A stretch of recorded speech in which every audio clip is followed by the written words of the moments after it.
ঘটনা আমি যখন ঘুমাচ্ছিলাম তখন আমার স্বামী আমাকে গলা টিপে ধরে। আচ্ছা। গলা টিপে ধরার পরে কোনো রকম ভাবে আমি ছাড়াতে পারি না। গলা টিপে ধরার পরে তারপরে আমার নাক কামড়ে দেয়। নাক কামড়ে নিজের মুখে নিয়ে নেয়, নাকের এই ডগাটা। তারপরে আমি যখন আরো ছাড়ানোর চেষ্টা করি, আমাকে পুরো মেরে ফেলে দেওয়ার চেষ্টা করে। ছাড়ানোর চেষ্টা করলেও আমার আঙুলটা কামড়ে দেয়। আঙুলটা কামড়ে ডগাটা কামড়ে নিয়ে নেয় মুখের মধ্যে।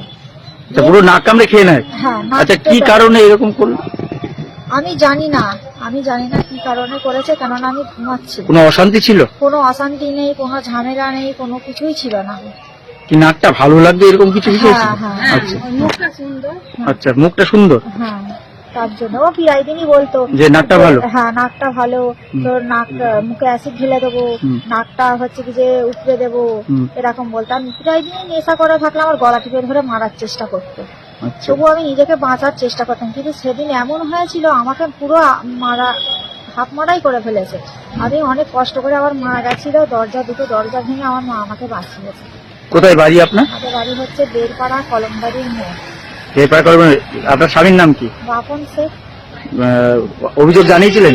হ্যাঁ, অভিযোগ জানিয়েছি। ওকে পুলিশ অ্যারেস্ট করেছে, এখন আছে, এখানেই আছে, শান্তিপুর থানাতেই আছে। আপনি চাইছেন ওর সাজা হোক? আমি চাই ওর শাস্তি হোক, সাজা